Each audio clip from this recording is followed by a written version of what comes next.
Odisha state open university MA Odia course third semester. आज आलोचना करबा एमए ओडी पेपर 10 ब्लॉक 2 रो चतुर्थ एकक नारीवाद यार आत्मपरीक्षण प्रश्न उत्तर। प्रथम प्रश्न, बामावादर संज्ञा और स्वरूप निर्णय कर। उत्तर हला नारीवाद बा बामावाद। यह वर्तमान साहित्य एक चर्चित विषय। व्यक्तिगत संपत्तिर अद्भुदय हेतु नारी तार स्वाधीनता हराइथिबा बेले पुरुषतंत्रर प्रभाव सामाजिक क्षेत्र होई उठिथिला पुरुष नियंत्रित। नारी निजर अस्तित्व निर्माण पाई समग्र विश्व दीर्घ वर्ष धरी जेपरी संग्राम करि आसुथुला सेहीपरि निजर आत्मपरिचिति स्थापन पाई थिला मध्य संग्रामशील। एणु जेकोसी आंदोलन पश्चातपटरी एक निर्दिष्ट दर्शन कार्य करुଥାଏ। ठीक सेहीपरि नारी मानकर उन्नति पाई सेमानकु सचेतन करिबा पाई सेमानकु सेमानक अधिकार देवा पाई एक राजनैतिक आंदोलन पाश्चात्य देशगुड़िकर प्रथमे मुंड टेकिथिला। यह थिला नारीवाद बा बामावाद।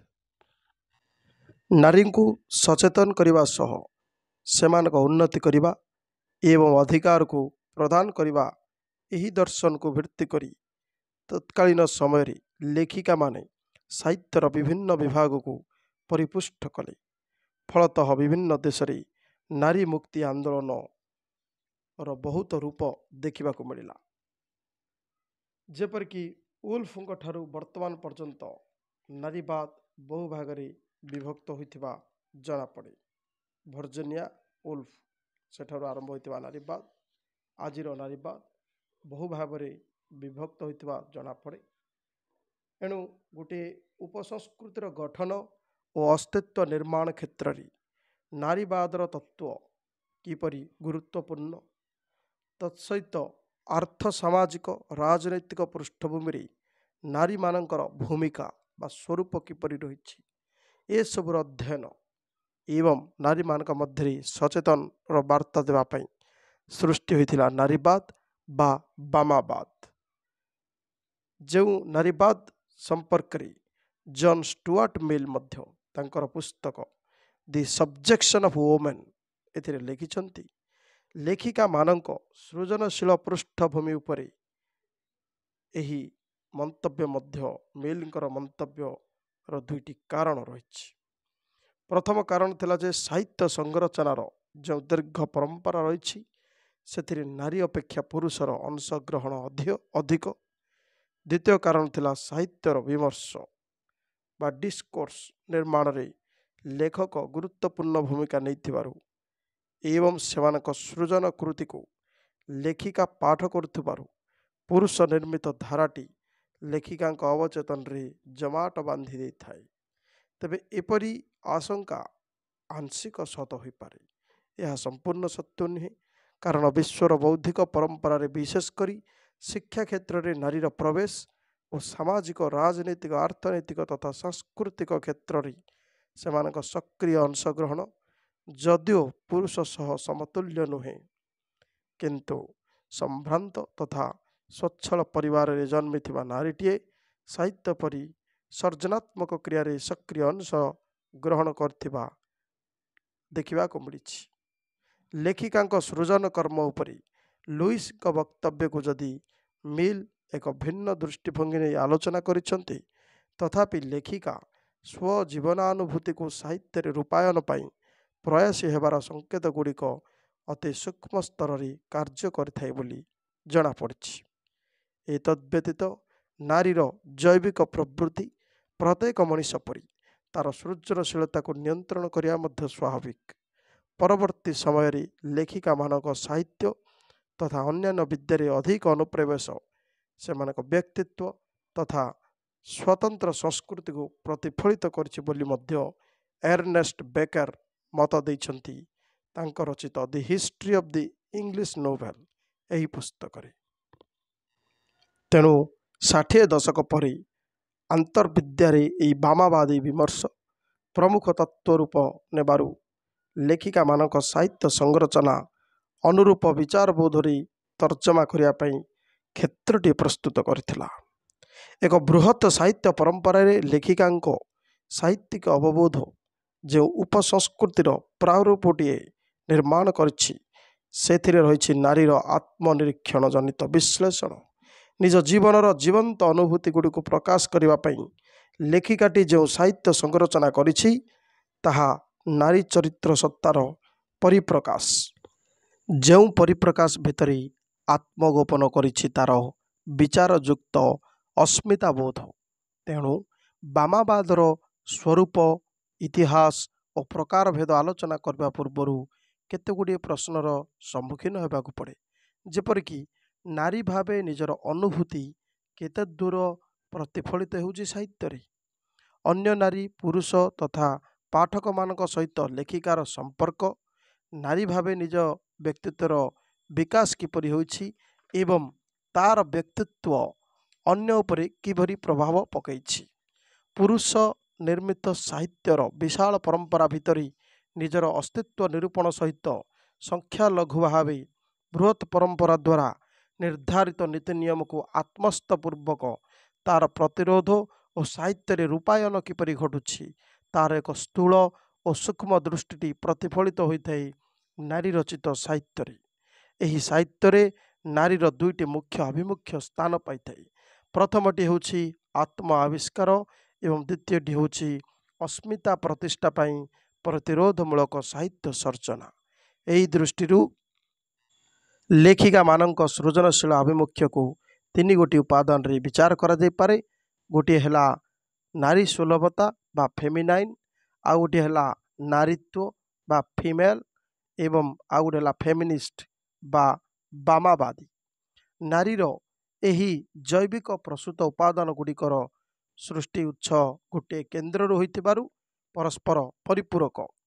ଯଦିଓ ବିଭିନ୍ନ ସାମାଜିକ, ଅର୍ଥନୈତିକ, ସାଂସ୍କୃତିକ ପରିବେଶରେ ଲାଳିତ ପାଳିତ ନାରୀ ଭିନ୍ନ ଭିନ୍ନ ଚେତନାର ବାହକ, କିନ୍ତୁ ସମାନ ଜୈବିକ ପ୍ରକ୍ରିୟାର ଅଂଶବିଶେଷ। ଜଣେ ଲେଖିକା ଏହି ତିନୋଟି ଉପାଦାନକୁ କାଳଭେଦରେ ଏକକାଳୀନ କିମ୍ବା ସ୍ୱତନ୍ତ୍ର ରୂପେ ନିଜ ରଚନାରେ ମଧ୍ୟ ପ୍ରତିଫଳିତ କରିଥାଏ। ଶିଳ୍ପ ବିପ୍ଳବ ପରବର୍ତ୍ତୀ ସମୟରେ ପରିବାର ଓ ସମାଜ ସହ ନାରୀ ଅତି ଘନିଷ୍ଠ ଭାବେ ବାନ୍ଧି ହୋଇ ପଡ଼ିଥିଲା। ବିଶେଷ କରି କର୍ମକ୍ଷେତ୍ରରେ ପ୍ରବେଶ କରିବା ହେତୁ ତାର ଦୃଷ୍ଟିଭଙ୍ଗୀରେ ଯେଉଁ ସାବଲୀଳ ପରିବର୍ତ୍ତନ ଘଟିଲା, ତାହା ତାକୁ ଏକ ନୂତନ ଅନୁଭବ ଦେଇଥିଲା। ଏକାଧାରରେ ସେ ଗୃହିଣୀ, ସନ୍ତାନବତୀ ସହ ସମାଜ ପରିବର୍ତ୍ତନ ପାଇଁ ଚିନ୍ତା କରିବା ଏବଂ ସର୍ବୋପରି ଜଣେ ସଚ୍ଚୋଟ ସେବାକାରିଣୀ ଭାବରେ ନିଜର ପରିଚୟ ସୃଷ୍ଟି କଲା। ତେଣୁ ସମଧର୍ମୀ ମହିଳାମାନଙ୍କ ସହ ଉଭୟ ବୌଦ୍ଧିକ ଓ ସାଧାରଣ ବିଷୟକ ଭାବ ବିନିମୟର କ୍ଷେତ୍ର ପ୍ରସ୍ତୁତ ହୋଇଛି ଏବଂ ତାହା ଏକ ଉପସଂସ୍କୃତି ଗଠନ ପାଇଁ ବାତାବରଣଟିଏ ନିର୍ମାଣ କରିଛି। ବାର୍ବରା ସିଚରମ୍ୟାନ ଏହି ଉପସଂସ୍କୃତି ସମ୍ପର୍କରେ କୁହନ୍ତି, both behaviour and thought point to child rearing, religious activity, education, home life, association and female community as components of women's ସବକଲଚର।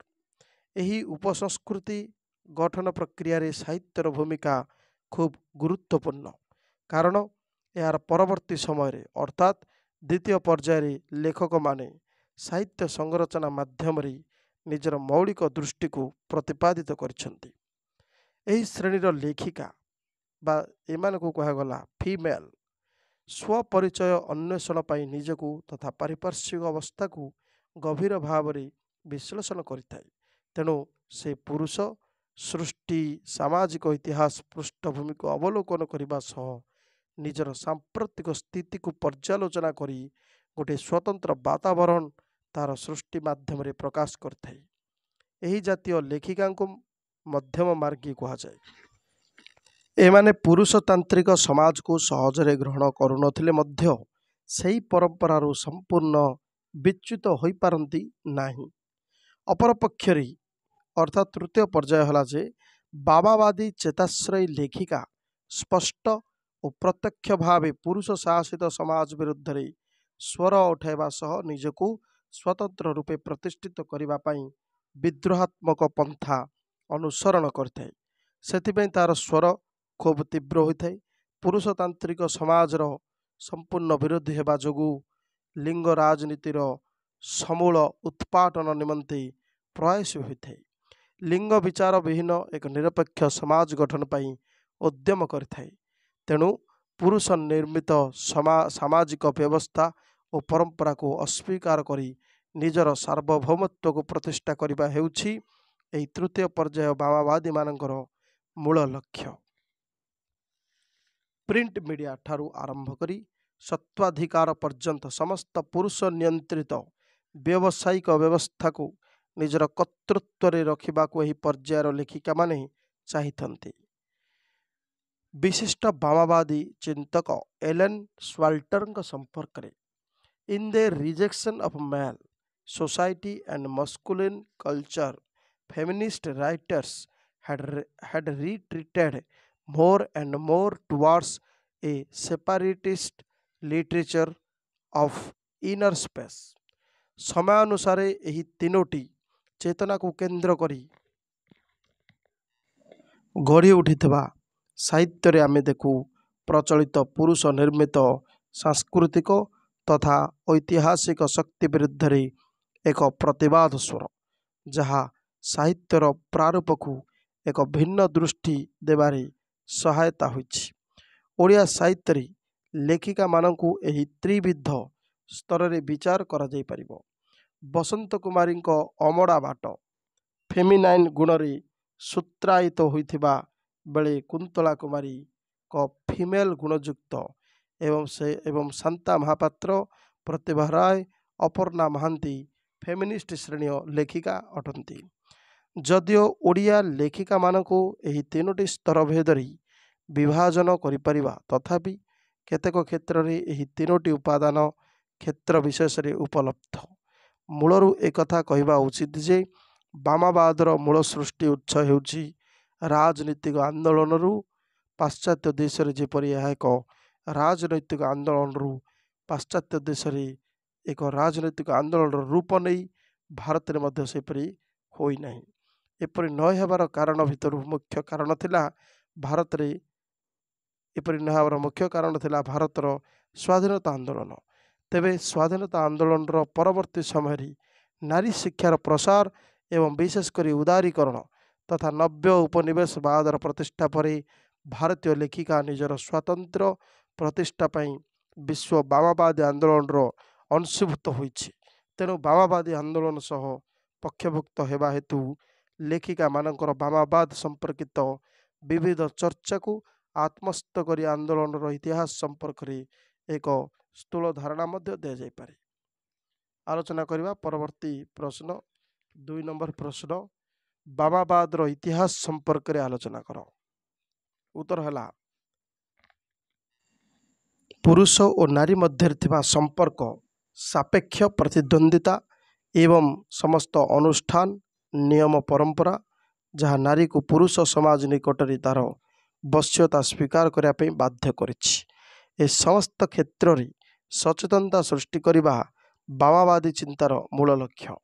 Feminism ଶବ୍ଦଟିକୁ ପ୍ରଥମେ ଫ୍ରାନ୍ସର ନାଟ୍ୟକାର ଆଲେକ୍ଜାଣ୍ଡର ଡୁମସ୍ 1962ରେ ଏଲ୍ ନାମକ ଗୋଟିଏ ପ୍ରାଚୀନ ପତ୍ରରେ ହୋମ୍ ଫେମ୍ ନାମରେ ଏହାକୁ ପ୍ରୟୋଗ କରିଥିଲେ, ଯାହା ତତ୍କାଳୀନ ନାରୀ ଅଧିକାର ଜନିତ ଆନ୍ଦୋଳନକୁ ସୂଚିତ କରେ।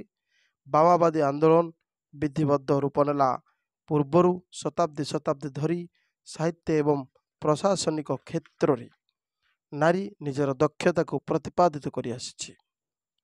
ଅଷ୍ଟାଦଶ ଶତାବ୍ଦୀ ପର୍ଯ୍ୟନ୍ତ ସମଗ୍ର ୟୁରୋପ ସାମନ୍ତତାନ୍ତ୍ରିକ ଥିଲା, ଯେଉଁଠାରେ ଉଭୟ ନାରୀ ଏବଂ ପୁରୁଷ ସମାନ କାର୍ଯ୍ୟ କରି ସମାନ ଅର୍ଥ ଉପାର୍ଜନ କରିବାର ସୁଯୋଗ ପାଉଥିଲେ। କିନ୍ତୁ ଶିଳ୍ପାୟନର ପ୍ରସାର ହେତୁ ଶ୍ରମିକ ତଥା ସହରୀ ମଧ୍ୟବିତ୍ତ ଶ୍ରେଣୀ ଆଦି ସବୁ ସୃଷ୍ଟି ହୋଇଥିଲେ। ଗୃହ କାର୍ଯ୍ୟଠାରୁ ପୁରୁଷ ସମ୍ପୂର୍ଣ୍ଣ ବିଚ୍ଛିନ୍ନ ହୋଇ ଶିଳ୍ପ ଜଗତରେ ପ୍ରବେଶ କଲା। ପୁରୁଷ ହୋଇପଡ଼ିଲା ଅନ୍ନଦାତା ଏବଂ ନାରୀ ହେଲା ନିର୍ଭରଶୀଳା ଗୃହଦାସୀ। ଏହି ଶତାବ୍ଦୀର ମଧ୍ୟଭାଗ ବେଳକୁ ପୁରୁଷର ଗ୍ରାହସ୍ଥ ଜୀବନରେ ଯାଦୃଚ୍ଛିକ ଶାସନ କ୍ଷମତା ବିରୁଦ୍ଧରେ ନାରୀ ପ୍ରଥମ କରି ସ୍ୱର ଉଠାଇଥିଲା। 1972 ମସିହାରେ ଇଂଲଣ୍ଡର ବିଶିଷ୍ଟ ନାରୀ ନେତ୍ରୀ ମ୍ୟାରୀ ଉଲଷ୍ଟନକ୍ରାଫ୍ଟ ତାଙ୍କ ନାରୀ ଜାଗରଣ ସମ୍ପର୍କିତ ପ୍ରଥମ ପୁସ୍ତକ a vindication of the rights of women ଏଥିରେ ପ୍ରକାଶିତ ସେ କରିଥିଲେ। ସେଥିରେ ସେ ନାରୀ ଶିକ୍ଷା, ଆର୍ଥିକ ସ୍ୱଚ୍ଛଳତା, ରାଜନୀତି ଓ ସାମାଜିକ ସ୍ତରରେ ଥିବା ବାଧାଗୁଡ଼ିକୁ ଏଡ଼ାଇବା ପାଇଁ ଉଲ୍ଲେଖ କରିଥିଲେ। ଏହି ସମୟରେ ଫରାସୀ ରାଷ୍ଟ୍ର ବିପ୍ଳବର ମଧ୍ୟ ସୂତ୍ରପାତ ହୋଇଥିଲା। ସମାଜର ପ୍ରତ୍ୟେକ ଶ୍ରେଣୀର ନାରୀ କେବଳ ଖାଦ୍ୟାଭାବ ବିରୁଦ୍ଧରେ ନୁହେଁ, ଦେଶର ଶାସନ ପ୍ରଣାଳୀରେ ସମ୍ପୂର୍ଣ୍ଣ ପରିବର୍ତ୍ତନ ପାଇଁ ମଧ୍ୟ ସଂଗ୍ରାମ କରିଥିଲେ। ଗୋଟିଏ ପକ୍ଷରେ ଜ୍ୟାକୋବିକ୍ ନାରୀମାନେ, ମୋନାର୍କ ନାରୀମାନେ କନଷ୍ଟିଟ୍ୟୁସନାଲ ମୋନାର୍କି ସ୍ଥାପନ କରିବା ଦିଗରେ ସଂଗ୍ରାମ କରିଥିଲେ।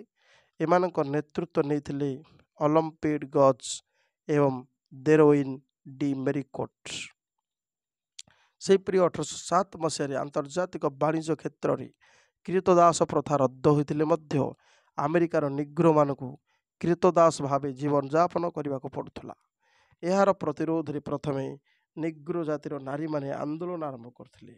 ଫିଲାଡେଲଫିଆର ଜଣେ କୃଷ୍ଣବର୍ଣ୍ଣା ଶିକ୍ଷକ ସାରାହା ସ୍ୟାପ୍ ଡଗ୍ଲାସଙ୍କ ନେତୃତ୍ୱ ଏବଂ ଲାକୋସିଆ ମଠ, ହ୍ୟାରିଏଟ୍ ପର୍ଭିସ୍ ପ୍ରଭୃତିଙ୍କ ସହାୟତାରେ ଏହି ଫିମେଲ ଆଣ୍ଟି ସ୍ଲେଭେରୀ ସୋସାଇଟି ବୋଲି ଗୋଟିଏ ଗଠିତ ହୋଇଥିଲା, ଯେଉଁଥିରେ ମଧ୍ୟ ଆମେରିକାର ଶ୍ୱେତାଙ୍ଗ ମହିଳାମାନେ ନିଜର ଅଧିକାର ସମ୍ପର୍କରେ ସଚେତନ ହୋଇଥିଲେ। ସେହିପରି 1848 ମସିହା ଜୁଲାଇ 19 ତାରିଖରେ ହୋଇଥିବା ସିନେକା ଫଲ୍ସ ଅଧିବେଶନରେ ଏଲିଜାବେଥ କ୍ୟାଡି, ଲକ୍ରେସିଆ ପ୍ରମୁଖ ଭୂମିକା ସବୁ ଗ୍ରହଣ କରିଥିଲେ। ନାରୀମାନଙ୍କ ସର୍ବବିଧ ଉନ୍ନତି ଏବଂ ସମାଜରେ ନାରୀମାନଙ୍କ ପ୍ରତି ରହିଥିବା ଦୃଷ୍ଟିଭଙ୍ଗୀର ଆମୂଳଚୂଳ ପରିବର୍ତ୍ତନ ପାଇଁ ଏମାନଙ୍କ ପ୍ରଚେଷ୍ଟା ଅନସ୍ୱୀକାର୍ଯ୍ୟ। ଊନବିଂଶ ଶତାବ୍ଦୀର ମଧ୍ୟଭାଗ ଅର୍ଥାତ୍ ଶିଳ୍ପ ବିପ୍ଳବ ସମୟରେ ଇଂଲଣ୍ଡରେ ସୃଷ୍ଟି ହୋଇଥିଲା ନାରୀ ଶ୍ରମିକ ସଂଗଠନ। ଏହି ସମୟ ପୂର୍ବବର୍ତ୍ତୀ ଅବସ୍ଥାରେ ଯେଉଁ ମହିଳାମାନେ ନିଜର ପିତା କିମ୍ବା ସ୍ୱାମୀଙ୍କର ଉପାର୍ଜିତ ଅର୍ଥରେ ପାଳିତ ହେଉଥିଲେ, ସେମାନେ ନିଜେ ଅର୍ଥ ଉପାର୍ଜନ କରି ନିଜର ସ୍ୱାଧୀନତାକୁ ଅଧିକ ଅନୁଭବ କରିଥିଲେ। କିନ୍ତୁ ମଧ୍ୟବିତ୍ତ ଭିକ୍ଟୋରିଆନ୍ ମହିଳାମାନଙ୍କ ପାଇଁ ନିଜ ଗୃହ ବ୍ୟତୀତ ପୃଥିବୀର କୌଣସି ସ୍ଥାନ ସୁରକ୍ଷିତ ନୁହେଁ ବୋଲି ସେତେବେଳେ ବିବେଚିତ ହେଉଥିଲା। 1856 ମସିହାରେ ବାର୍ବରା ସ୍ମିଥ୍ ଏବଂ Bessie Rayner Parkes the ladies of Langham Place ନାମକ ଗୋଟିଏ ମହିଳା ସମିତି ଗଠନ କରିଥିଲେ, ଯାହାର ମୁଖ୍ୟ ଉଦ୍ଦେଶ୍ୟ ଥିଲା ବିବାହିତା ମହିଳାମାନେ ସ୍ୱୟଂ ଉପାର୍ଜନକ୍ଷମ ହେବେ ଓ ଉପାର୍ଜିତ ଅର୍ଥ ଉପରେ କେବଳ ସେମାନଙ୍କର ହିଁ ଅଧିକାର ରହିବ।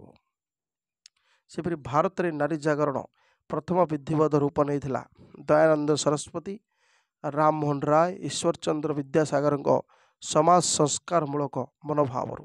ଏମାନଙ୍କ ପ୍ରଚେଷ୍ଟାରେ 1829ରେ ସତୀଦାହ ପ୍ରଥାର ବିଲୋପ, 1856ରେ ବିଧବା ବିବାହ ସମ୍ପର୍କିତ ଆଇନ ମଧ୍ୟ ପ୍ରଣୟନ ହୋଇପାରିଥିଲା।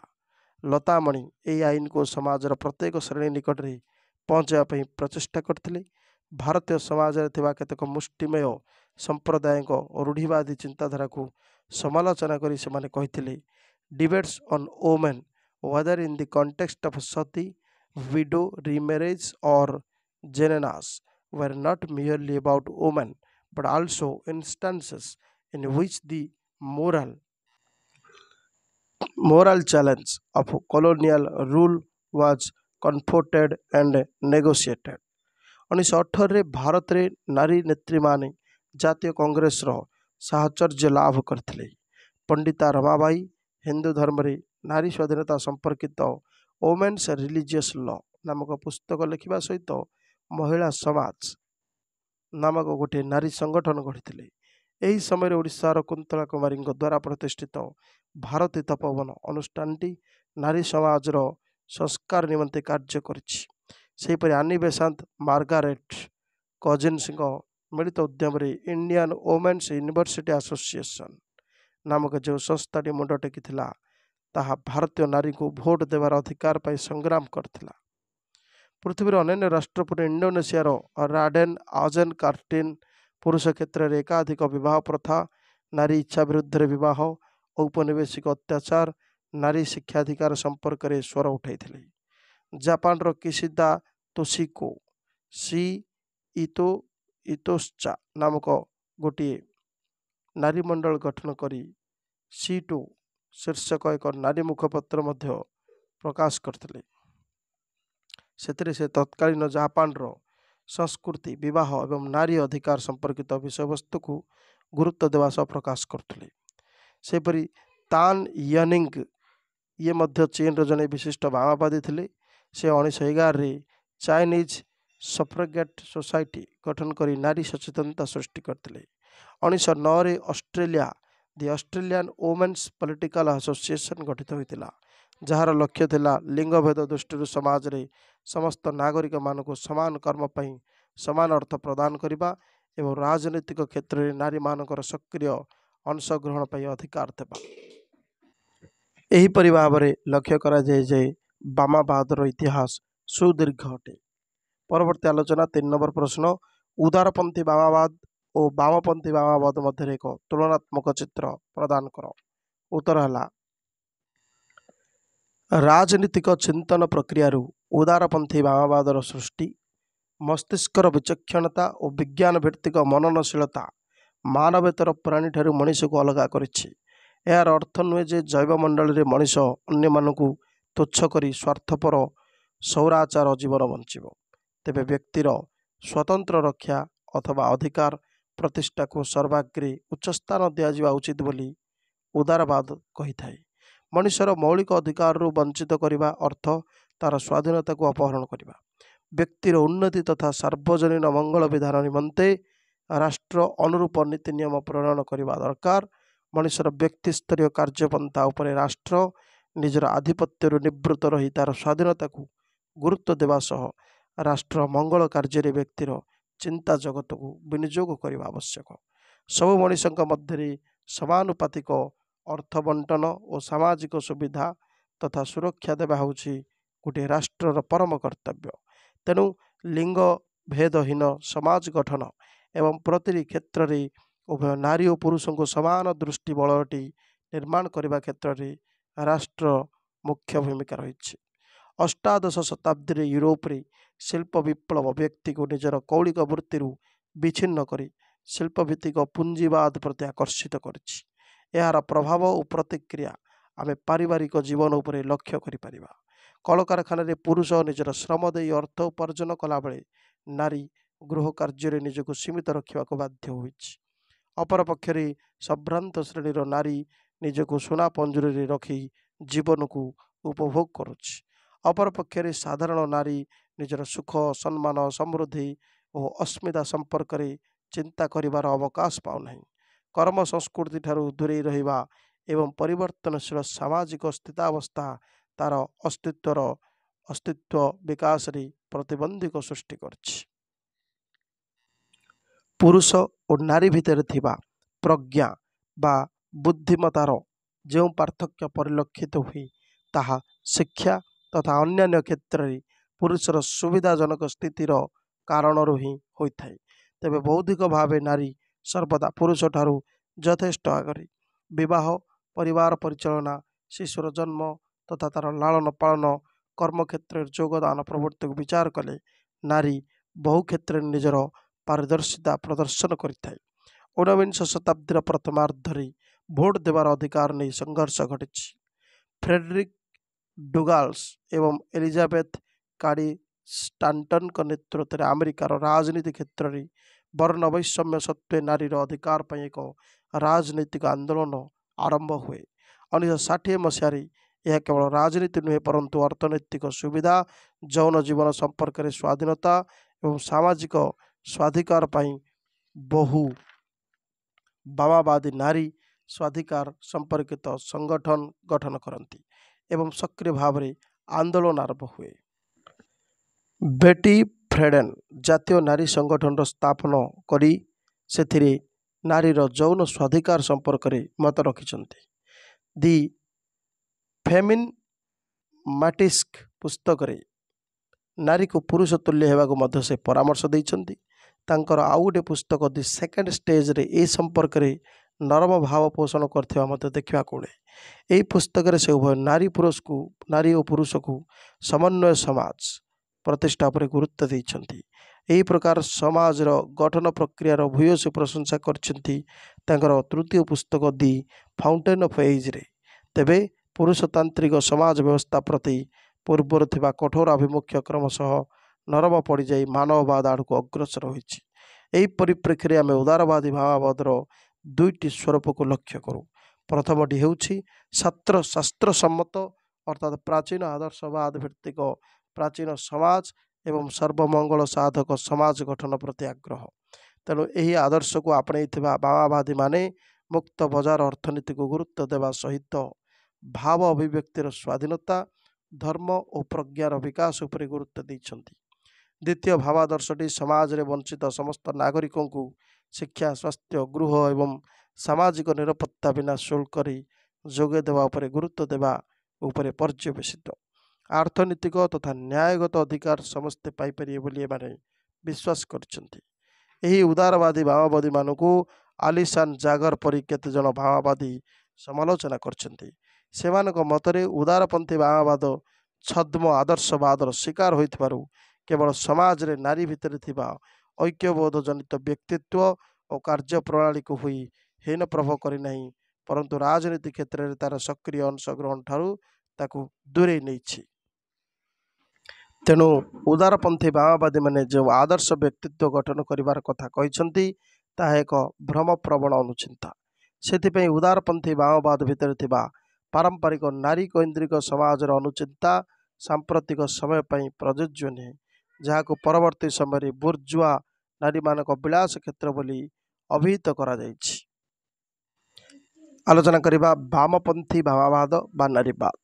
ମଣିଷର ବିଜ୍ଞତା, ଭାଷା, ଧର୍ମ, କଳା, ସାହିତ୍ୟ, ବିଜ୍ଞାନ ପ୍ରଭୃତି ବିଦ୍ୟାର ଉଦ୍ଭାବନ ଓ ବ୍ୟବହାର ତାକୁ ଅନ୍ୟ ପ୍ରାଣୀମାନଙ୍କ ଠାରୁ ସ୍ୱତନ୍ତ୍ର କରିଛି।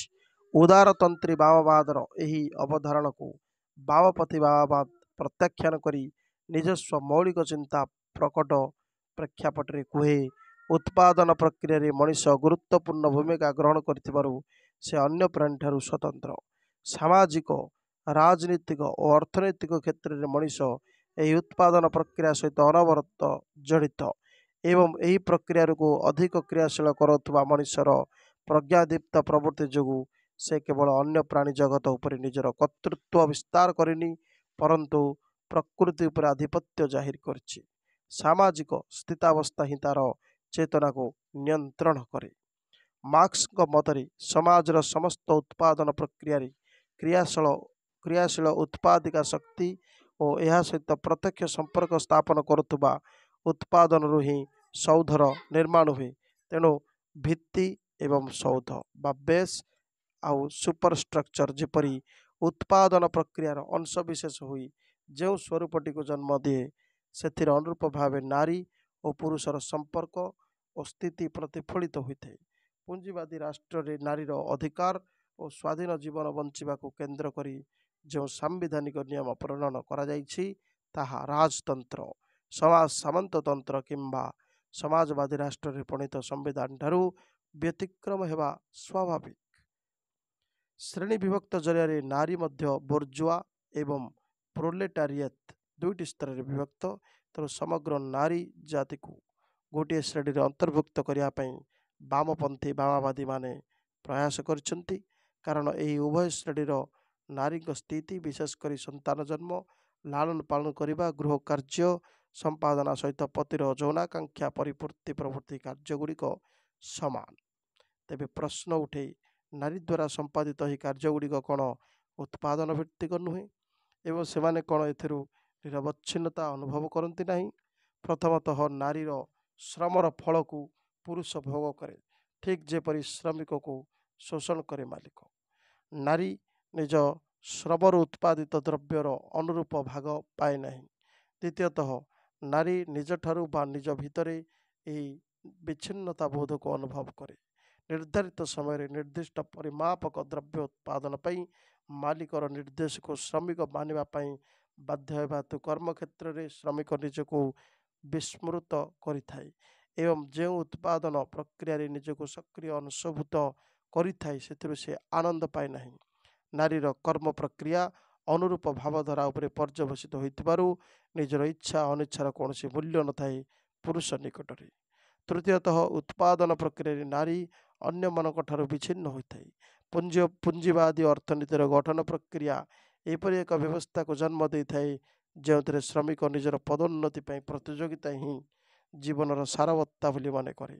ଫଳସ୍ୱରୂପ ଜୀବନକୁ କିପରି ସରସ ସୁନ୍ଦର ଭାବେ ବଞ୍ଚା ଯାଇପାରେ ବା ଅର୍ଥପୂର୍ଣ୍ଣ ଜୀବନ ବିଷୟରେ ଏକ ପ୍ରକାର ଅଜ୍ଞତା ବା ତା ଭିତରେ ସୃଷ୍ଟି ହୋଇଥାଏ। ଅନୁରୂପ ଭାବେ ଭାରତୀୟ ଭାବବାଦୀ ଶାସ୍ତ୍ର ହେଉ ବା ପାଶ୍ଚାତ୍ୟ ଅବଧାରଣାଗତ ଦୃଷ୍ଟିରେ ହେଉ, ନାରୀ ସୁଗୃହିଣୀ ସୁକନ୍ୟା ପରି ପୁରୁଷ ନିର୍ମିତ ବାଇନାରୀର ଶିକାର ହେତୁ ଅନ୍ୟ ନାରୀମାନଙ୍କ ଠାରୁ ନିଜକୁ ଶ୍ରେୟ କରି ଗଢ଼ି ତୋଳିବାର ଆକାଂକ୍ଷାରେ ପ୍ରତିଯୋଗିତାରେ ଲିପ୍ତ ରୁହେ। ଫଳତଃ ସାମୂହିକ ଜୀବନ ବଞ୍ଚିବା ପ୍ରକ୍ରିୟାରେ ଥିବା ଆନନ୍ଦ ବୋଧଟିକୁ ହରାଇ ବସେ। ଚତୁର୍ଥତଃ ନିଜର ସ୍ୱଭାବ ପ୍ରବୃତ୍ତି ଯାହା ତାର ଜୀବନ ବୋଧକୁ ନିୟନ୍ତ୍ରଣ କରେ, ସେଥିରୁ ଶ୍ରମିକଟିଏ ବଞ୍ଚିତ ହୋଇଥାଏ ତାର ପାରିପାର୍ଶ୍ୱିକ କର୍ମ ପରିବେଶ ଏବଂ ତା ସହିତ ସମ୍ପୃକ୍ତ ଥିବା ବିବିଧ ଆନୁଷଙ୍ଗିକ ଘଟଣା ପ୍ରବାହର କାରଣରୁ। ନାରୀ ମଧ୍ୟ ଉଭୟ କର୍ମଜୀବୀ ହୁଅନ୍ତୁ କିମ୍ବା ଗୃହିଣୀ ଅନୁରୂପ ଭାବେ ପାରିବେଶିକ ପ୍ରତିକ୍ରିୟାରୁ ତଦନୁରୂପ ବିଚ୍ଛିନ୍ନତା ଭୋଗ କରେ। ଶ୍ରମିକ ପରି ନାରୀ ଯଦି ପ୍ରଚଳିତ ସାମାଜିକ ବ୍ୟବସ୍ଥାରେ ଶୋଷଣ ପ୍ରକ୍ରିୟା ଓ ବିଚ୍ଛିନ୍ନତା ବୋଧକୁ ବୁଝେ, ତେବେ ତା ଭିତରେ ଶ୍ରେଣୀ ସଚେତନତାଟି ସୃଷ୍ଟି ହୋଇପାରିବ ଏବଂ ନାରୀ ଅସ୍ମିତାର ପୁନର୍ଗଠନ ହେବ। ଫଳତଃ ପୁରୁଷତନ୍ତ୍ର ଦ୍ୱାରା ସ୍ଥାପିତ ଲିଙ୍ଗଭେଦ ରାଜନୀତିର ଅନିଷ୍କକର ଶୋଷଣ ତନ୍ତ୍ରରୁ ସେ ଦୂରେଇ ରହିପାରିବ। ଐତିହାସିକ ସାମାଜିକ ରାଜନୈତିକ ଓ ଅର୍ଥନୈତିକ ପୃଷ୍ଠଭୂମିକୁ ବିଚାର ବିଶ୍ଳେଷଣ କରି ନାରୀ ଶୋଷଣର ମୂଳ ଉତ୍ସ ସନ୍ଧାନ କରିଛନ୍ତି ମାର୍କ୍ସ ଏବଂ Angeles. The origin of the family, private property and the state ଏହି ପୁସ୍ତକରେ ଫ୍ରେଡରିକ୍ ଏଞ୍ଜେଲ୍ସ ନାରୀ ବିମର୍ଶ ସମ୍ପର୍କିତ ବିଚାରଧାରା ବେଶ୍ ପ୍ରଭାବଶାଳୀ ଏବଂ ଯୁକ୍ତି ସାପେକ୍ଷ। ସଭ୍ୟତାର ଇତିହାସରେ ନାରୀ ଶକ୍ତିକୁ ଖର୍ବ କରିବା ପ୍ରେକ୍ଷାପଟରେ ଏଞ୍ଜେଲ୍ସ କୁହନ୍ତି, the overthrow of mother right was the world's historic defect of the female sex. The man seized the reins in the house also. The woman was degraded, enthralled, the slave of man's lust, a mere instrument for breeding children. ସାମ୍ପ୍ରତିକ ପୁଞ୍ଜିବାଦ ବ୍ୟବସ୍ଥାରେ ଯେଉଁଠି ବିତ୍ତ ହେଉଛି ସମସ୍ତ ଶକ୍ତି ପ୍ରକ୍ରିୟାର ମୂଳ କେନ୍ଦ୍ର ଏବଂ ଯାହା ନିୟନ୍ତ୍ରଣ କରେ ବିଶ୍ୱ ବ୍ୟବସ୍ଥାକୁ, ସେଠାରେ ଗୋଟିଏ ବୁର୍ଜୁଆ ନାରୀ ମଧ୍ୟ ପ୍ରୋଲେତାରିଏଟ୍ ନାରୀ ଓ ପୁରୁଷକୁ ଅବଦମିତ କରେ ବୋଲି ଏଭଲିନ୍ ରିଡ୍ ତାଙ୍କର ପ୍ରୋବ୍ଲେମ୍ସ ଅଫ୍ ଓମେନ୍ସ ଲିବରେସନ୍ ପୁସ୍ତକରେ ମଧ୍ୟ ମତ ଦିଅନ୍ତି।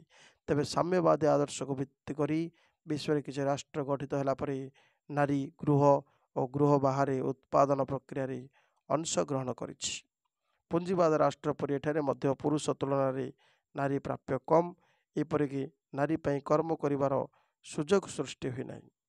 ସେଥିପାଇଁ ମାଓ ସେତୁଙ୍ଗ ଏହି ପରିପ୍ରେକ୍ଷୀରେ କହିଛନ୍ତି, despite collective work, egalitarian legislation, social care of children, etc., it was too soon for the Chinese really and irrecoverably to have changed their attitudes towards women. ତେଣୁ Maria ଡାଲି କୋଷ୍ଟା ଏବଂ ସେଲମା ଜେମ୍ସଙ୍କ ପରି ବାମବାଦୀ କୁହନ୍ତି, ଗୃହ କର୍ମରେ ନାରୀ ଯେଉଁ ଉଦ୍ଭୂତ ମୂଲ୍ୟ ସୃଷ୍ଟି କରେ ତାହା ପୁରୁଷର ଅଂଶବିଶେଷ ହୋଇଥାଏ। ସେଥିପାଇଁ ଗୃହିଣୀକୁ ଉପଯୁକ୍ତ ମୂଲ୍ୟ ଦେବା ଗୃହକର୍ତ୍ତାର କର୍ତ୍ତବ୍ୟ। ପ୍ରତି ସାମାଜିକ ବ୍ୟବସ୍ଥାରେ ଗୃହ କାର୍ଯ୍ୟ ନାରୀଙ୍କ ଉପରେ ନ୍ୟସ୍ତ କରାଯାଇଛି, କାରଣ ପ୍ରତିଟି ନାରୀ ସମାନ ଲୈଙ୍ଗିକ ଶ୍ରେଣୀ ଅନ୍ତର୍ଭୁକ୍ତ। ତେବେ ବୃହତ୍ ପରିପ୍ରେକ୍ଷୀରେ ନାରୀକୁ ଦ୍ୱିତୀୟ ଲିଙ୍ଗ ଭେଦରେ ବିଚାର କରି ପ୍ରଥମ ଲିଙ୍ଗ ଅର୍ଥାତ୍ ପୁରୁଷ ତାକୁ ଶୋଷଣ କରିଥାଏ। ନାରୀ ପୁଞ୍ଜିବାଦ ଅପେକ୍ଷା ପୁରୁଷତନ୍ତ୍ର ଦ୍ୱାରା ଅଧିକ ଶୋଷିତ ହେଉଛି ବୋଲି କିଛି ବାମବାଦୀ ମତ ରଖନ୍ତି। ଆଲୋଚନା କରିବା ପରବର୍ତ୍ତୀ ପ୍ରଶ୍ନ ନମ୍ବର 4, ପରିବେଶ ବାମବାଦର ସଂଜ୍ଞା ଓ ସ୍ୱରୂପ ସଦୃଷ୍ଟାନ୍ତ ଆଲୋଚନା କର। ଉତ୍ତର ହେଲା, ଉତ୍ତର ଆଧୁନିକତାର ବଳିଷ୍ଠ ପ୍ରାରୂପ ଭାବେ ବାମା ବିମର୍ଶ ସମ୍ପ୍ରତି ସାହିତ୍ୟ ଚର୍ଚ୍ଚାର ଏକ ପ୍ରମୁଖ ଭୂମିକା ଗ୍ରହଣ କରିଛି। ବାମାବାଦ ସହିତ ଜୈବିକ ସବୁଜବାଦର ରହିଛି ଏକ ସୁଦୀର୍ଘ ସାଂସ୍କୃତିକ ସମ୍ବନ୍ଧ, ଯାହାକୁ ଆମେ ଇକୋଫେମିନିଜିମ୍ ବା ଜୈବ ବାମାବାଦ ବୋଲି କହିପାରିବା। ନାରୀ ହେଉଛି ପ୍ରାକୃତିକ ଓ ପ୍ରକୃତି ନାରୀତ୍ୱ ଗୁଣରେ ଆଭୂଷିତ। ନାରୀର ପ୍ରାକୃତିକ ନାନ୍ଦନିକତା ସହିତ ଯୋଡ଼ି ହୋଇ ରହିଛି ଗଛ, ପତ୍ର, ଫଳ, ପୁଷ୍ପ ତଥା ପଶୁପକ୍ଷୀ, ଯେପରି ଗୋମାତା, ରାଣୀ ମହୁମାଛି, ପୁଷି ବିଲେଇ ଇତ୍ୟାଦି। ନାରୀ ପରି ପ୍ରକୃତି ତଥା ଜୈବମଣ୍ଡଳ ଅନ୍ୟର ଅଧୀନସ୍ଥ ହୁଏ, ଧର୍ଷିତ ହୁଏ ଅଥବା ଧରିତ୍ରୀ ମାତା ଭାବେ ପୂଜିତ ହୁଏ। ସଂସ୍କୃତି ଓ ପ୍ରକୃତି ଭିତରେ ନାରୀ ଗୋଟିଏ ସେତୁତୁଲ୍ୟ କାର୍ଯ୍ୟ କରିଥାଏ। ସାମାଜିକ ଉତ୍ପାଦନ କ୍ଷେତ୍ରରେ ଉଭୟ ନାରୀ ଓ ପ୍ରକୃତିର ସମାନ ଭୂମିକା ରହିଛି। ନାରୀ ଏବଂ ପ୍ରକୃତିର ମିଳିତ ସାଂସ୍କୃତିକ ତାତ୍ପର୍ଯ୍ୟ ପୁରୁଷ ସଂସ୍କୃତି ଠାରୁ ସ୍ୱତନ୍ତ୍ର ଓ ଅଭିନବ। ନାରୀ ଓ ପ୍ରକୃତିର ସହବନ୍ଧନରୁ ସୃଷ୍ଟି ହୋଇଥିବା ସାଂସ୍କୃତିକ, ରାଜନୀତିକ ଓ ନାନ୍ଦନିକ ଅଭିବ୍ୟକ୍ତି ସକାରାତ୍ମକ ଜ୍ଞାନର ବିକାଶରେ ସହାୟକ ହୋଇଥାଏ, ଯେଉଁଠୁ ଏକ ମୁକ୍ତ, ସହଭାଗିତାପୂର୍ଣ୍ଣ, ଆଧ୍ୟାତ୍ମିକ ତଥା ଜୈବିକ ସମାଜ ଗଠନ ପାଇଁ ପ୍ରୋତ୍ସାହନ ମିଳେ। ପୁରୁଷର ସାଂସ୍କୃତିକ ଦୃଷ୍ଟି ଦମନ ଓ ଅଧୀନ କରିବାର ପ୍ରବୃତ୍ତି ଭିତରେ ସୀମାବଦ୍ଧ ଥିବାରୁ ନାରୀ ଓ ପ୍ରକୃତି ଉଭୟ ବ୍ରୋଥେଲ୍ ମଡେଲ ଏବଂ ଫାର୍ମିଂ ମଡେଲ ଭାବେ ପୁରୁଷ ଦୃଷ୍ଟି ତାକୁ ବିଭକ୍ତ କରିଛି। ସୃଷ୍ଟି ତତ୍ତ୍ୱ ସହ ନାରୀ ଓ ପ୍ରକୃତିର ପ୍ରତ୍ୟକ୍ଷ ନାନ୍ଦନିକ ସମ୍ପର୍କ ରହିଥିଲା ବେଳେ ପୁରୁଷତନ୍ତ୍ରର ଭୂମିକା ଏହାର ବିପରୀତାମୁଖୀ ମନୋଭାବ ଦ୍ୱାରା ପରିଚାଳିତ। ତେଣୁ ଏକ ହୀନମନ୍ୟତାର ଶିକାର ହେଉଥିବା ପୁରୁଷ ନାରୀକୁ ଯେପରି ନିଜ ନିୟନ୍ତ୍ରଣରେ ରଖେ, ସେହିପରି ତାର ପ୍ରାକୃତିକତାକୁ ଧ୍ୱଂସ କରିବା ପାଇଁ ପଶ୍ଚାତଗାମୀ ହୋଇନଥାଏ। ଏହି ପ୍ରସଙ୍ଗରେ କବି ସୁସାନ ଗ୍ରାଫିନ୍ଙ୍କ କବିତାକୁ ଉଦ୍ଧାର କରାଯାଇପାରେ, ଯିଏକି ନାରୀ ଓ ପ୍ରକୃତିର ନିବିଡ଼ ଆଶ୍ଳେଷ ଓ ସମଧର୍ମିତାକୁ ଅନ୍ତରଙ୍ଗ ସହ ଉପସ୍ଥାପନ କରିଛନ୍ତି। ତାଙ୍କ ଲେଖା ହେଲା ଯେ, ଆମେ ହେଉଛୁ ଚଢ଼େଇ ଅଣ୍ଡା, ଚଢ଼େଇର ଅଣ୍ଡା, ଫୁଲ, ପ୍ରଜାପତି, ଠେକୁଆ, ଗୋମାତା, ମେଷ। ଆମେ ହେଉଛୁ ପ୍ରଜାପତିର ଅପୂର୍ବ ରୂପ।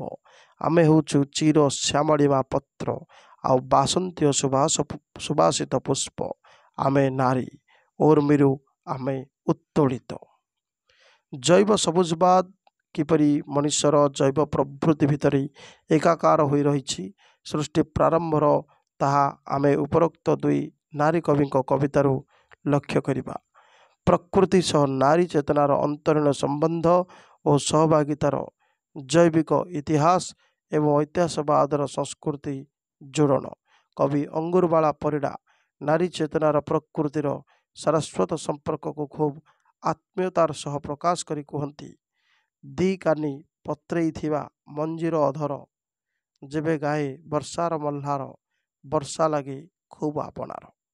ତେଣୁ ବର୍ଷା ଓ ନାରୀ ସୃଷ୍ଟି, ସମ୍ଭାବନା ତଥା ଉତ୍ପାଦନ ପ୍ରକ୍ରିୟାରେ ଗୁରୁତ୍ୱପୂର୍ଣ୍ଣ ଅଂଶବିଶେଷ। ପ୍ରକୃତି ସହିତ ମଣିଷର ଅନ୍ତରଙ୍ଗତାକୁ ଅନୁଧ୍ୟାନ କଲେ ମନେହୁଏ, ଜୈବିକ ସବୁଜ ତତ୍ତ୍ୱର ମୂଳ ବୀଜ ରୋପିତ ହୋଇଛି ମଣିଷର ସାମାଜିକ ଓ ସାଂସ୍କୃତିକ ଜୀବନବୋଧର ଅନ୍ତଃକରଣରେ। ଏହା ଆଜି ନୁହେଁ, ନାରୀର ସୃଷ୍ଟି ଲଗ୍ନରୁ ଯାହା ପ୍ରକାଶୋନ୍ମୁଖୀ ହୋଇ ଅବିରତ ଧାରା ପରି ଚାଲି ଆସିଛି, ତାର ସର୍ଜନଶୀଳତାରୁ। ଏହିଭଳି ଭାବରେ ରହିଛି ପରିବେଶ ଏବଂ ନାରୀବାଦ ସମ୍ପର୍କୀୟ ଆଲୋଚନା। ପରବର୍ତ୍ତୀ ପ୍ରଶ୍ନ, ଚରମପନ୍ଥୀ ବାମାବାଦର ଆଭିମୁଖ୍ୟ ସମ୍ପର୍କରେ ଆଲୋଚନା କର। ଚରମପନ୍ଥୀ ବାମାବାଦ। ଉତ୍ତର ହେଲା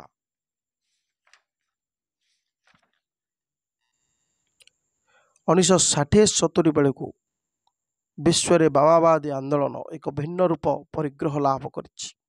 ପ୍ରଚଳିତ ସାମାଜିକ ବ୍ୟବସ୍ଥାରେ ସନ୍ତୁଳିତ ନାରୀ ଅସ୍ମିତାକୁ ପ୍ରତିଷ୍ଠା କରିବାକୁ ହେଲେ ଶୈକ୍ଷିକ, ଅର୍ଥନୈତିକ ତଥା ନ୍ୟାୟିକ ପ୍ରକ୍ରିୟା ମାଧ୍ୟମରେ ଲିଙ୍ଗଗତ ବ୍ୟବଧାନକୁ ହ୍ରାସ କରାଯିବା ଉଚିତ ବୋଲି ଚରମପନ୍ଥୀ ବାମାବାଦୀମାନେ ସ୍ୱର ଉତ୍ତୋଳନ କରି ନିଜର ମତ ପ୍ରଦାନ କରିଛନ୍ତି।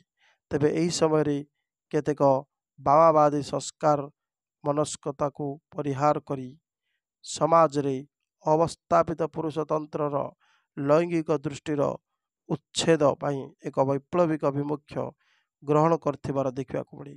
ନାରୀ ସର୍ବଦା ସଚେତନ ହେବା ଦରକାର ଯେ ସାମ୍ପ୍ରତିକ ନାରୀର ସ୍ଥିତି ହେଉଛି ଏକ ଐତିହାସିକ ପ୍ରକ୍ରିୟାର ଅଂଶବିଶେଷ, ଯେଉଁ ପ୍ରକ୍ରିୟାରେ ପୁରୁଷତନ୍ତ୍ର ନାରୀକୁ ଅବଦମିତ କରି ଆସୁଛି।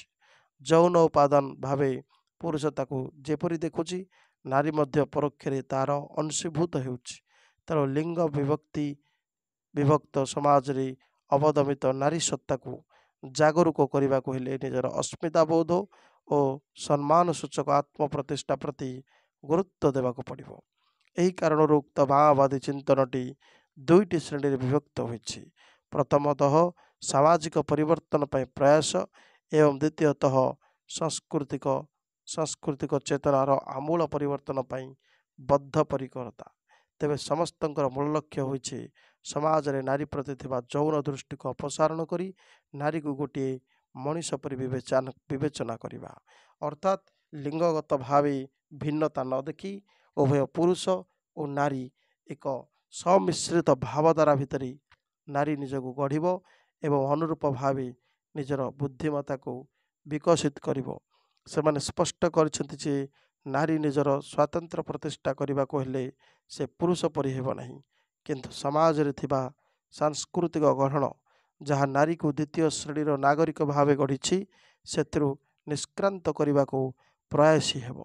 ଜୀବବିଜ୍ଞାନକୁ ନିଜର ପକ୍ଷଭୁକ୍ତ କରି ପୁରୁଷତନ୍ତ୍ର ପୁରୁଷକୁ ସୌନ୍ଦର୍ଯ୍ୟ, ଶକ୍ତି, ସାମର୍ଥ୍ୟର ପ୍ରତିଭୂ ବୋଲି ବିବେଚନା କଲାବେଳେ ନାରୀର ଚିନ୍ତନ ତଥା ଶାରୀରିକ ଶ୍ରମ ଓ ଶକ୍ତିକୁ ହୀନପ୍ରଭ ରୂପେ ଦେଖିଛି, ଯାହାର ପ୍ରଭାବ ହେତୁ ହଜାର ହଜାର ବର୍ଷ ଧରି ଏହା ଏକ ଅନୁବଂଶିକରେ ରୂପାନ୍ତରିତ ହୋଇଛି।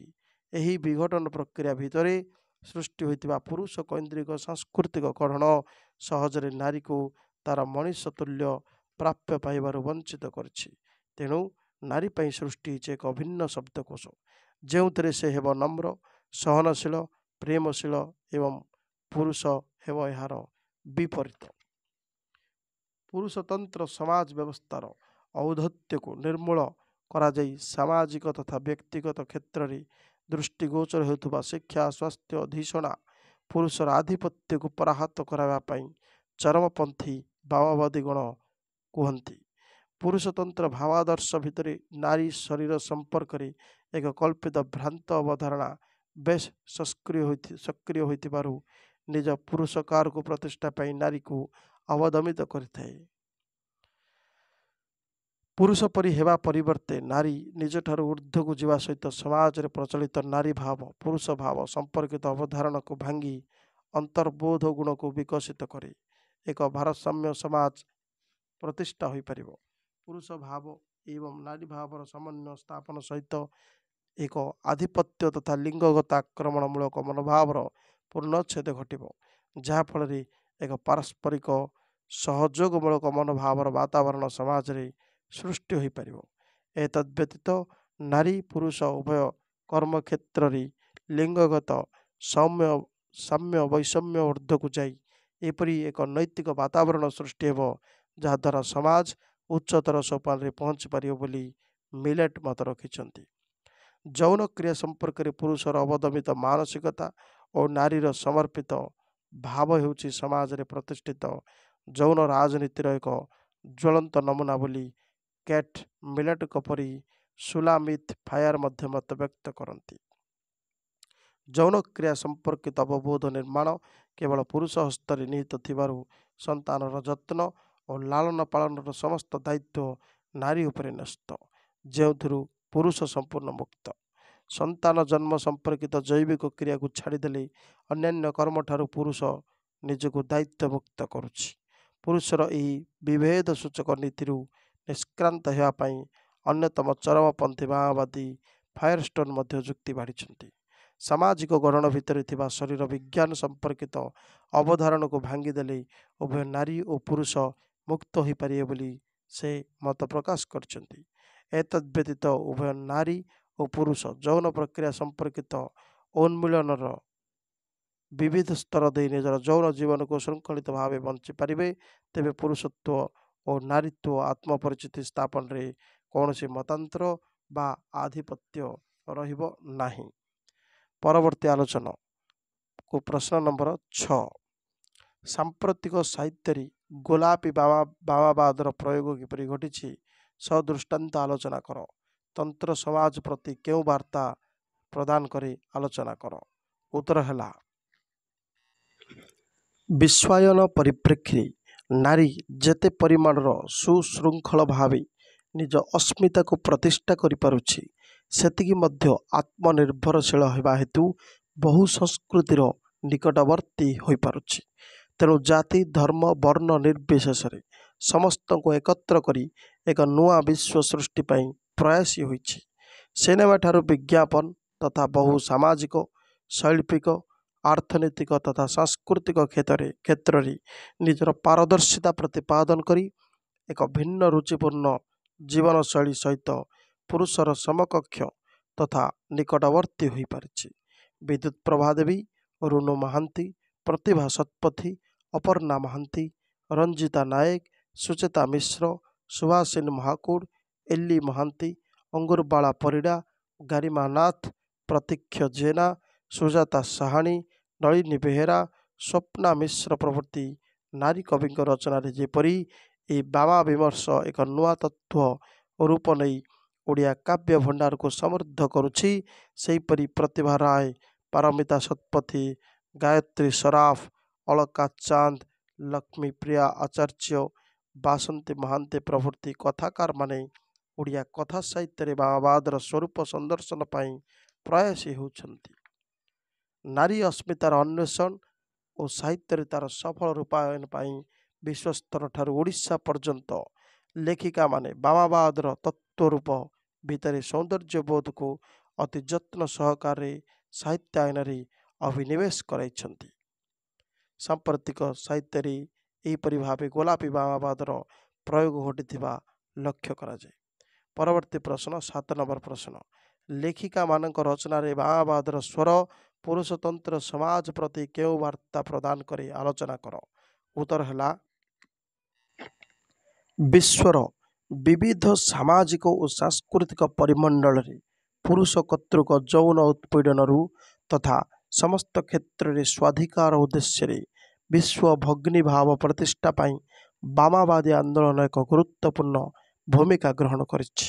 1990 ଦଶକ ପର୍ଯ୍ୟନ୍ତ ବାମାବାଦୀମାନେ ପିତୃତନ୍ତ୍ରର ମୂଳ ଉତ୍ସକୁ ସନ୍ଧାନ କରିବା ସହିତ ଏକ ବୌଦ୍ଧିକ ପ୍ରକ୍ରିୟା ମାଧ୍ୟମରେ ପ୍ରକାଶ କରିଛନ୍ତି।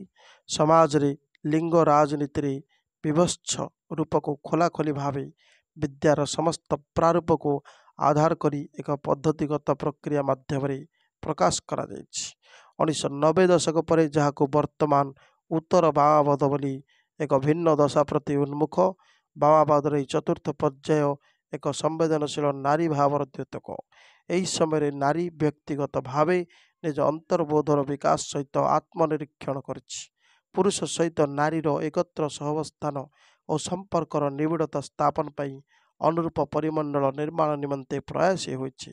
ଧୀର, ନମ୍ର ଏବଂ ପ୍ରଶାନ୍ତ ଚିତ୍ରରେ ପୁରୁଷତନ୍ତ୍ରକୁ ଅସ୍ୱୀକାର କରିବା ସହ ଜୈବିକ ଦୃଷ୍ଟିକୋଣରୁ ଲିଙ୍ଗଗତ ଭେଦଜନିତ ଭାବନାର ବ୍ୟବଧାନକୁ ଦୂର କରିବା ପାଇଁ ଉଦ୍ୟମ କରିଛି। ନାରୀ ନିଜର ଅସ୍ମିତା ଅନ୍ୱେଷଣ ପାଇଁ ଯଦିଓ ସମ୍ପୂର୍ଣ୍ଣ ରୂପେ ପୂର୍ବରୁ ଥିବା ବାମାବାଦର ପ୍ରାୟୋଗିକ ତତ୍ତ୍ୱରୂପକୁ ପ୍ରତ୍ୟାଖ୍ୟାନ କରିପାରି ନାହିଁ, କିନ୍ତୁ ଏହା ମଧ୍ୟରେ ପ୍ରତିଫଳିତ ଅତିମାତ୍ରିକ ହିଂସ୍ର ମନୋଭାବକୁ ମଧ୍ୟ ପ୍ରଶ୍ରୟ ଦେଉନାହିଁ। ଏଠାରେ ସମାନତାର ଅର୍ଥ ଏକାପାରି ନୁହେଁ ବୋଲି ନାରୀ ବୁଝିଛି। ତେଣୁ ଦ୍ୱିପାକ୍ଷିକ ଉତ୍ତମ ବୁଝାମଣାର ଏକ ସୁସ୍ଥ ପରିମଣ୍ଡଳ ନିର୍ମାଣ ପାଇଁ ସରଳ ସରଣଟିଏ ପ୍ରସ୍ତୁତି କରିଛି। ବାମାବାଦ ସମ୍ପ୍ରତି ବିଶ୍ୱର ପ୍ରତିଟି ନାରୀ ପାଇଁ ଏକ ଚର୍ଚ୍ଚିତ ବିଷୟବସ୍ତୁ ସାଜିଛି। ବାମାବାଦ ମଧ୍ୟରେ ନିହିତ ଅନ୍ତର୍ବାଣୀ ପ୍ରତିଟି ନାରୀ ପାଇଁ ଚିନ୍ତନର ଅବକାଶ ସୃଷ୍ଟି କରିଛି। ଧର୍ମ, ଜାତି ତଥା ଭୌଗୋଳିକ ପରିମଣ୍ଡଳ ଅତିକ୍ରମ କରି ବାମାବାଦ ନିଜର ଏକ ଚିନ୍ତନ କ୍ଷେତ୍ରଟିଏ ନିର୍ମାଣ କରିଛି। ନାରୀର ଅସ୍ମିତାକୁ ନେଇ ଏହା ଯେପରି ସତର୍କତାମୂଳକ ଶାଣିତ ମନ୍ତବ୍ୟ ପ୍ରଦାନ କରିଥାଏ, ସେହିପରି ବିଶ୍ୱରେ ବିଘଟିତ ନାନାଦି କ୍ଷେତ୍ର ଅଧ୍ୟୟନ ଏହାର ପ୍ରଭାସୁର ରୂପଟିକୁ ଅଧିକ ଜ୍ଞାନଗର୍ଭକ ଓ ଯୁକ୍ତିନିଷ୍ଠ କରିଥାଏ। ପୁରୁଷତନ୍ତ୍ର ସମାଜ ବ୍ୟବସ୍ଥାର ଔଦ୍ଧତ୍ୟକୁ ନିର୍ମୂଳ କରାଯାଇ ସାମାଜିକ ତଥା ବ୍ୟକ୍ତିଗତ କ୍ଷେତ୍ରରେ ଦୃଷ୍ଟିଗୋଚର ହେଉଥିବା ପୁରୁଷର ଆଧିପତ୍ୟକୁ ପରାହତ କରିବା ପାଇଁ ଚରମପନ୍ଥୀ ମାଓବାଦୀମାନେ ମତ ବ୍ୟକ୍ତ କରିଛନ୍ତି। ପୁରୁଷତନ୍ତ୍ର ଭାବାଦର୍ଶ ଭିତରେ ନାରୀ ଶରୀର ସମ୍ପର୍କରେ ଏକ କଳ୍ପିତ ଭ୍ରାନ୍ତ ଅବଧାରଣା ବେଶ ସକ୍ରିୟ ହୋଇଥିବାରୁ ନିଜ ପୁରୁଷ କାରକୁ ପ୍ରତିଷ୍ଠା ପାଇଁ ନାରୀକୁ ଅବଦମିତ କରିଥାଏ। ପୁରୁଷ ପରି ହେବା ପରିବର୍ତ୍ତେ ନାରୀ ନିଜଠାରୁ ଊର୍ଦ୍ଧ୍ୱକୁ ଯିବା ସହିତ ସମାଜରେ ପ୍ରଚଳିତ ନାରୀ ଭାବ ପୁରୁଷ ଭାବ ସମ୍ପର୍କିତ ଅବଧାରଣାକୁ ଭାଙ୍ଗି ଅନ୍ତର୍ବୋଧ ଗୁଣକୁ ବିକଶିତ କଲେ ଏକ ଭାରସାମ୍ୟ ସମାଜ ପ୍ରତିଷ୍ଠା ହୋଇପାରିବ ବୋଲି ଏଠାରେ ବାର୍ତ୍ତା ରହିଛି। ଏତଦ୍‌ବ୍ୟତୀତ ନାରୀ ପୁରୁଷ ଉଭୟ କର୍ମକ୍ଷେତ୍ରରେ ଲିଙ୍ଗଗତ ସାମ୍ୟ ବୈଷମ୍ୟ ଊର୍ଦ୍ଧ୍ୱକୁ ଯାଇ ଏପରି ଏକ ନୈତିକ ବାତାବରଣ ସୃଷ୍ଟି କରିବା ଦରକାର ଯାହାଦ୍ୱାରା ସମାଜ ଉଚ୍ଚତର ସୋପାନରେ ପହଞ୍ଚି ପାରିବ ବୋଲି ମଧ୍ୟ ମିଲେଟ୍ ପ୍ରଭୃତି ମାଓବାଦୀ ମତବ୍ୟକ୍ତ କରିଛନ୍ତି। ମେରିଲିନ୍ ଫ୍ରେଞ୍ଚ ଅନ୍ୟାନ୍ୟ ବାଦ ପରି ଯୌନବାଦ ସମାଜରେ ପୁରୁଷ ଶକ୍ତି କେନ୍ଦ୍ରର ଏକ ଅମୋଘ ଅସ୍ତ୍ର ବୋଲି ମତ ଦିଅନ୍ତି। ପ୍ରକୃତି ନାରୀ ତଥା ପୁରୁଷତନ୍ତ୍ର ସମାଜର ଉତ୍ପତ୍ତି ଓ ପାରସ୍ପରିକ ସମ୍ପର୍କ ସମ୍ବନ୍ଧରେ ବ୍ୟାଖ୍ୟା କଲାବେଳେ ସେ କୁହନ୍ତି ଯେ ଅଳ୍ପ କେତେକ ପୁରୁଷ ଦ୍ୱାରା ପୁରୁଷତନ୍ତ୍ରର ଶକ୍ତିକେନ୍ଦ୍ର ନିୟନ୍ତ୍ରିତ ହେତୁ ସମସ୍ତ ନାରୀ ସମାଜ ସେହି ନିୟମରେ ପରିଚାଳିତ। ତେଣୁ ଅନୁରୂପ ଭାବେ ମାତୃକୈନ୍ଦ୍ରିକ ଶକ୍ତିକେନ୍ଦ୍ରର ପ୍ରତିଷ୍ଠା ହେଲେ ସାମାଜିକ ଭାରସାମ୍ୟ ସମ୍ଭବ ବୋଲି ସେ ମତବ୍ୟକ୍ତ କରନ୍ତି। ପିତୃତନ୍ତ୍ର ଓ ମାତୃତନ୍ତ୍ରର ଶକ୍ତିକେନ୍ଦ୍ର ପରସ୍ପର ସହିତ ଯୁଦ୍ଧରେ ଲିପ୍ତ ରହି ନିଜର ଆଧିପତ୍ୟ ବିସ୍ତାର ପାଇଁ ଯୋଜନା ପ୍ରସ୍ତୁତ କରୁଥିବାରୁ ମଣିଷର ସଂଖ୍ୟାଟିର ଉପଯୁକ୍ତ ବିଚାର ବିଶ୍ଳେଷଣ ହୋଇପାରୁନାହିଁ। ଫଳରେ ମଣିଷର ଅଭିଳାଷ ପରିପୂର୍ତ୍ତି ହୋଇପାରୁନାହିଁ। କାରଣ ଲୈଙ୍ଗିକ ବିଭକ୍ତ ସମାଜ ଗଠନ କରି ନିଜର ଆଧିପତ୍ୟ ପ୍ରତିଷ୍ଠା କରିବା ହେଉଛି ପୁରୁଷତନ୍ତ୍ରର ମୁଖ୍ୟ ଅଭିଳାଷ। ତାଙ୍କ ମତରେ ଈଶ୍ୱର ହେଉଛି ପୁରୁଷତନ୍ତ୍ରର ପ୍ରତିଭୂ। ତେବେ ହେତୁବାଦୀ ଜୀବନ ଦର୍ଶନରେ ବିଶ୍ୱାସୀ ମେରୀ ଡାଲି ସମସ୍ତ ଧର୍ମର ମୂଳ କେନ୍ଦ୍ରରେ ଥିବା ଈଶ୍ୱରଙ୍କ ଅସ୍ତିତ୍ୱକୁ ଅବଜ୍ଞା କରିଛନ୍ତି। ନାରୀ ଯେହେତୁ ପ୍ରଜନନ ପ୍ରକ୍ରିୟା ସହିତ ସମ୍ପୂର୍ଣ୍ଣ ଜଡ଼ିତ ତେଣୁ ସେ ନିଜକୁ ଗୋଟିଏ ବସ୍ତୁ ବା ଅନ୍ୟା ବା ଅଦର ଭାବେ ପୁରୁଷତନ୍ତ୍ର ସମାଜରେ ଗଣ୍ୟ ହୋଇଥାଏ ଏବଂ ତାହାର ଅସ୍ତିତ୍ୱର ସମ୍ମାନରେ କ୍ଷତି ପହଞ୍ଚିଥାଏ। ତେଣୁ ମେରୀ ଡାଲି ନିଜର ପୁସ୍ତକରେ ପୁରୁଷତନ୍ତ୍ର ଦ୍ୱାରା ବ୍ୟବହୃତ ନାରୀର ଶୁଦ୍ଧ କାମନା ବାସନା ସମ୍ପର୍କିତ ଶବ୍ଦ ପ୍ରୟୋଗରେ ବିସ୍ମୟ ପ୍ରକାଶ କରିଛନ୍ତି ଏବଂ ଯାହା ନାରୀର ପାପବୋଧ ଓ ପୁଣ୍ୟବୋଧ ପରି ସନ୍ଦିଗ୍ଧ ଅର୍ଥ ନିର୍ଣ୍ଣୟ କରିବା ସହିତ ନାରୀର ସ୍ୱାଭାବିକ ସ୍ୱାଧୀନ ଜୀବନଶୈଳୀରେ ପ୍ରତିବନ୍ଧକ ସୃଷ୍ଟି କରେ ଓ ତାର ଚିତ୍ତବୃତ୍ତି ଉପରେ ଅଙ୍କୁଶ ପକାଇଥାଏ। ନାରୀର ମାନସିକ ବା ପ୍ରବୃତ୍ତିଗତ ସ୍ତରରେ ସୃଷ୍ଟି ହେଉଥିବା ଅସହାୟତା ବୋଧ ତିକ୍ତତା ନୈରାଶ୍ୟ ଅପରାଧ ବୋଧର ସ୍ଥାନଟିକୁ ପୂରଣ କରିପାରେ ନାହିଁ ପ୍ରେମ ଉଲ୍ଲାସ ଘୃଣା ଦୁଃଖ କ୍ରୋଧ ତଥା ଭୟ ପ୍ରଭୃତି। କାରଣ ଏସବୁକୁ ପୁରୁଷତନ୍ତ୍ର ନିୟନ୍ତ୍ରଣ କରୁଥିବାରୁ ନାରୀ ପ୍ରବୃତ୍ତିଗତ ସ୍ତରରେ ମୁକ୍ତ ହୋଇପାରେ ନା ବୋଲି ଡାଲି କୁହନ୍ତି। ବିପରୀତ ଲିଙ୍ଗ ପ୍ରତି ଆକୃଷ୍ଟ ହେବା ଏବଂ ସମଲିଙ୍ଗୀ ଯୌନ ସମ୍ପର୍କ ସ୍ଥାପନ ସମ୍ପର୍କରେ ବହୁ ବାଦ ବିବାଦ ଥିଲେ ମଧ୍ୟ ଏହି ଦିଗରେ ଚରମପନ୍ଥୀ ମାଓବାଦୀଙ୍କ ଏକ ସ୍ୱତନ୍ତ୍ର ଯୁକ୍ତି ଭିତ୍ତିକ ଆଭିମୁଖ୍ୟ ମଧ୍ୟ ରହିଛି। ଯୌନ କ୍ରୀଡ଼ାରେ ପୁରୁଷ ନିଜର ଶକ୍ତି ପ୍ରଦର୍ଶନ କରି ତୃପ୍ତ ହୁଏ, ଅପରପକ୍ଷରେ ନାରୀ ଅନ୍ତରଙ୍ଗତା ସହ ପାରସ୍ପରିକ ଭାବ ବିନିମୟ ମାଧ୍ୟମରେ ଯୌନ ସୁଖ ପାଇଥାଏ। ବିପରୀତ ଲିଙ୍ଗ ସହ ଯୌନ ସମ୍ପର୍କରେ ନାରୀ ପ୍ରକୃତ ଯୌନ ସୁଖ ଲାଭ କରିପାରେ ନାହିଁ ବୋଲି ମାଓବାଦୀମାନେ ମତ ରଖିଛନ୍ତି। ପୁରୁଷତନ୍ତ୍ର ସମାଜ ବ୍ୟବସ୍ଥାରେ ନିର୍ଦ୍ଧାରିତ ଏହି ବିପରୀତ ଲୈଙ୍ଗିକ ଯୌନ ସମ୍ପର୍କ ସେମାନଙ୍କ ଭାବାବେଗକୁ ପ୍ରତିହତ କରିବା ସହିତ ନିରବଚ୍ଛିନ୍ନ ଭାବରେ ନାରୀକୁ ଅସନ୍ତୋଷ ପ୍ରଦାନ କରିଥାଏ। ତେଣୁ ସମକାମିକତା ପ୍ରତି ଆକର୍ଷିତ ଓ ଅନୁରକ୍ତ ହୋଇଥାନ୍ତି ଏହି ଶ୍ରେଣୀୟ ମାଓବାଦୀଗଣ। ଏହିଭଳି ଭାବେ ବହୁ ଲେଖିକା ନିଜର ରଚନାରେ ଏହି ମାଓବାଦର ସ୍ୱର ପୁରୁଷତନ୍ତ୍ର ବିରୁଦ୍ଧରେ ଉଠାଇଛନ୍ତି ଏବଂ ପୁରୁଷତନ୍ତ୍ର ସମାଜ ପ୍ରତି ବିଭିନ୍ନ ବାର୍ତ୍ତା ମଧ୍ୟ ପ୍ରଦାନ କରିଛନ୍ତି। ଧନ୍ୟବାଦ।